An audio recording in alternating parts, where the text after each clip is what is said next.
I'm Tim Malloy with the Civic Association, and this is Palm Beach TV. Palm Beach County remaining very much in the throes of the COVID-19 virus. 11,000 new cases a day. That is a record nationwide, and the death toll is mounting. I'm 10 feet away from my videographer, Philip Baldwin. Otherwise, I would be wearing a mask. I'll put it on when I'm done with this broadcast. Just 3 weeks after reopening to the public, the islands of the Bahamas are now closed to Americans. Excluded from those being permitted to visit are individuals arriving by private boat or aircraft. Bahamas Air has canceled all flights into and out of the United States. The government of the Bahamas says with 13 new cases last week, with the potential crush of tourists from the United States, it cannot take the chance their hospitals will be overrun with cases. Now, visitors from Canada, the United Kingdom, and European Union will still be permitted to visit as long as they show proof of a negative COVID test from an accredited laboratory taken within 10 days of their arrival. Cucina, back here at home, one of the most popular restaurants in the island, has closed temporarily because one of their employees has the coronavirus. This again is a temporary closure. All the appropriate cleaning and testing measures are being taken. Each employee will be tested and retested. The restaurant is said to reopen this week. The seventh named storm of the season, and that is a record at this point, Gonzalo, is churning toward the Caribbean. It will be not a named storm, it will be a hurricane, possibly by week's end. That could be a problem, not necessarily for us. It should skirt south of Florida, but it should go into the Gulf of Mexico. At this very early stage, we have a hurricane brewing in a very active time when the ocean waters are at record high temperatures. 7 of them. 7 tropical systems in the very early stages of this worrisome hurricane season. It's unfortunate to have to say it, but we are back to square one on some levels. Flashback a couple of months to some really hard times. We're back there.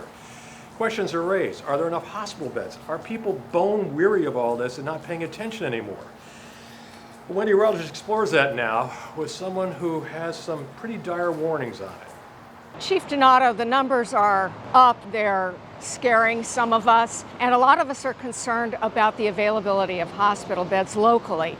I know you're very much in touch with all the hospitals, can you give us a sense of where we are with that? I can tell you that we've watched the hospital bed availability drop, especially the hospitals that we use most. So here on the island, the majority of our patients, about 65%, go to Good Samaritan.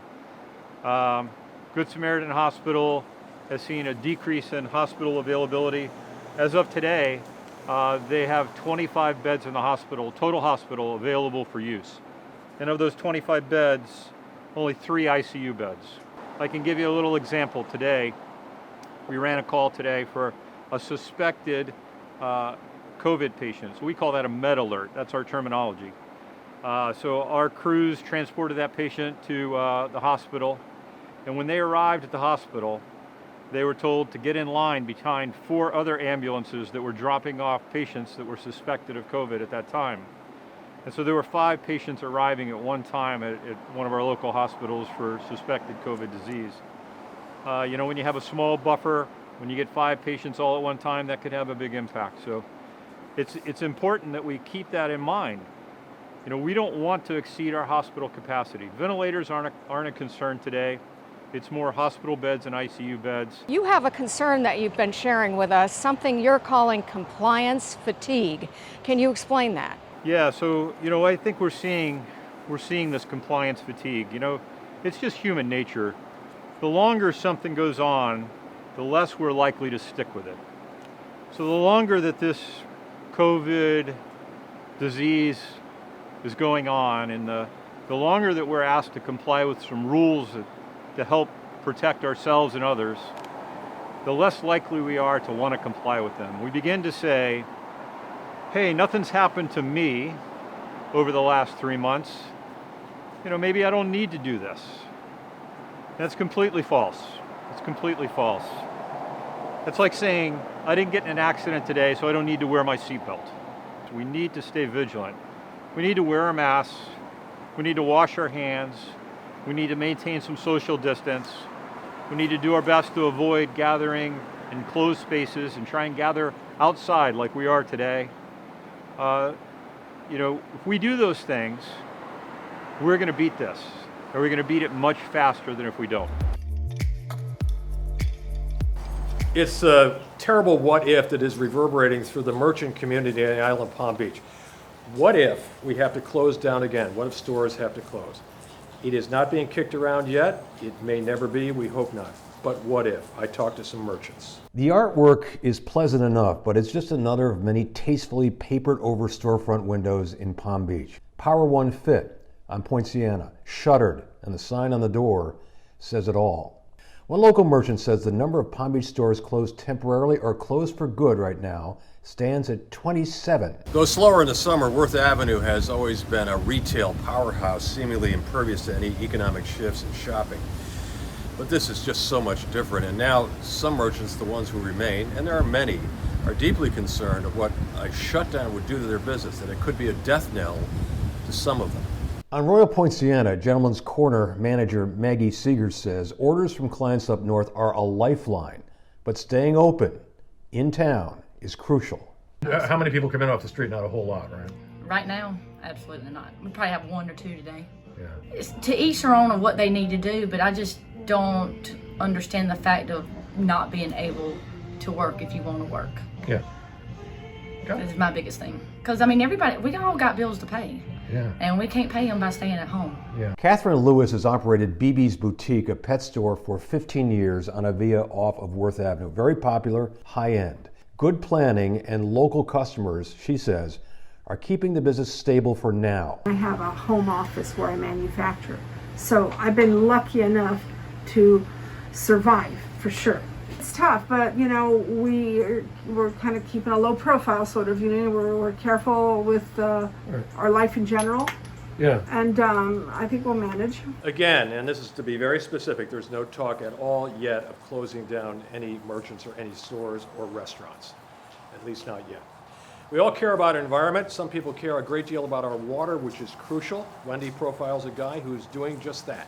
Right, Tim. This is a guy with a somewhat narrow environmental focus, but a very important one. Let me introduce you to the water keeper. My name is Ronaldo Diaz, and I'm your Lake Worth Waterkeeper. I started Lake Worth Waterkeeper a little over 3 years ago, and of course we're named after the Lake Worth Lagoon and everything that drains into and out of it, so that includes everything from Lake Okeechobee all the way to our beaches. This is Lantana Beach. Awesome. It actually looks clean today. And then Boynton Beach. Boynton? Perfect. Awesome. Good job not getting sargassum in there. So it's not surprising to see 2 of his foot soldiers, 10-year-old Garrett May and his 6-year-old brother Wyatt, bringing water samples from Boynton Beach into Diaz for testing. The waterkeeper shows us a recent green algae-filled sample from Lake O and demonstrates how he detects bacteria in water samples when the sample tray glows under UV light. But now he's onto a new project, trying to determine which landscape chemicals come from gardens on Palm Beach Island right through the storm drains with the water runoff into the Lake Worth Lagoon. As an insecticide, it doesn't just stop working. It's going to keep doing that job that it does, and it's going to do it even in our lagoon. And there's definitely studies with like penenthrin, for example, that it'll cause tumors in fish and certain rivers and stuff. So there's definite risk that's involved with a lot of these chemicals. To do this ambitious study, the waterkeeper needs your help. Diaz is asking Palm Beach residents to fill out this study to learn what chemicals are being sprayed on your lawns and shrubs. This will help him narrow down the type of sample tests he'll need to run based on what pesticides are actually being used on the island. And in the long run, it'll help you too. Palm Beachers, as a consumer, are going to be able to make their own decision as to, working to build a healthier community. Informed choice. Informed choice, absolutely. We want them having data that shows, what chemicals are being used, which are making it into the lagoon.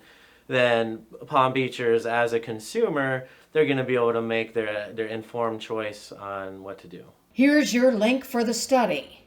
For the Palm Beach Civic Association, I'm Wendy Rutledge reporting. There are good people in our community who care a lot about our seas and generally our lives and our safety. A lot of bad stuff washes up out of the ocean onto our beaches. A local woman has been on a crusade for years on this and has more on what is particularly dangerous right now. Here's Wendy Rutledge again. Tim, it's not going to surprise anybody that the worst kind of beach pollution is plastic trash. And it turns out that July has been dubbed the Break Free from Plastics Month. So we turned to a couple of local experts to learn more about the dangers of plastics. We have 5 oceans, we have 5 gyres. There is a plastic island in each one of them. And we are getting the majority of plastics here in Palm Beach because geographically in our peninsula, we jut out furthest east to the Gulf Stream. We've all seen pictures of these appalling trash islands, the one in the Pacific Ocean covering an area twice the size of Texas. If the sight alone isn't bad enough, the consequences of these giant ocean garbage dumps is worse. As those plastics keep breaking down, it creates a film. The smaller the plastics get, it creates a film on the ocean. So we're losing the ability for the algae and the kelp, the plankton, to photosynthesize. And we've seen it with the outbreaks that we had, with the red algae problem we had, the blue-green algae, where fish have just come up. I mean, just totally, our oceans were deprived of oxygen, and just millions of fish came, they were just dead. Diane Bueller, who heads up the beach cleanup organization called Friends of Palm Beach, says plastic trash is not just ugly, it's endangering our beloved sea turtles. If they were able to study every single hatchling, they would find some form of plastic in their bellies. The babies, the hatchlings, and definitely the mamas and the papas that are out there. Single-use plastics are the worst offenders, items we really don't need or can learn to live without. A plastic utensil, a fork, spoon, a knife, isn't necessary. A straw, definitely not necessary. Your plastic water bottles, you can easily fill and reuse a reusable water bottle. The plastic bag. There's paper alternatives at every grocery store you go to. Bueller says it's up to each of us to make better choices to reduce the single-use plastic trash littering our beaches and choking our oceans. You go to the grocery store, you have an option to get a jug of milk or you can get a carton of milk. Jug of orange juice, carton of orange juice. Your Tide laundry detergent comes in a plastic jug or it comes in powder in a carton. For Palm Beach TV, I'm Wendy Rutledge reporting. The oceans have been pretty calm through the hurricane season until now. Lots of rain coming into the weekend, and then of course we've got Gonzalo churning along, and what the heck is behind it? We hope nothing. But let's go to Lex the lifeguard and talk about our ocean this weekend. Lex? What do we got here? This is not a hurricane or tropical storm related weather, right? Right. It's so what we're looking at here is it's an app called My Radar. Florida. Yeah, it picks up a lot of wind patterns. You can look at different hurricanes or tropical systems that are coming through.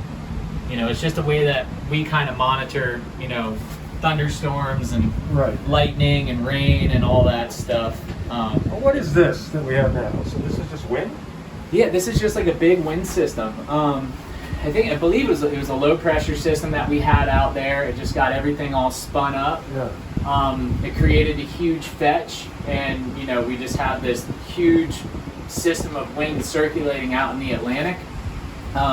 They picking up gusts up to like 35 miles an hour when we have the storms rolling through and stuff like that. It's generated a good amount of surf from Fort Lauderdale all the way up to Jensen Beach, from what I understand. So look at this little old gentleman.